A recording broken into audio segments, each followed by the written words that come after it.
ব্যথারে আমার মায়ের কইজা ভাইটা যাইতো পুরা মনের ব্যথা ও দরদি কার কাছে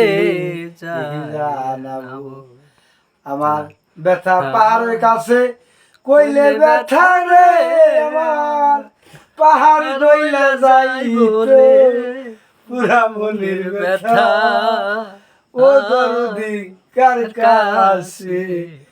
জানাবো আমার ব্যথা নদীর কাছে কইলে ব্যথা রে আমার নদী শুকাইয়া যাইতো পুরা মনের ব্যথা ও দরদি কার কাছে জানাবো আমার ব্যথা মায়ের কাছে কইলে ব্যথা রে আমার মায়ের কলিজা ফাইটা যাইতো পুরা মনের ব্যথা ও দরদি কার কাছে জানাবো।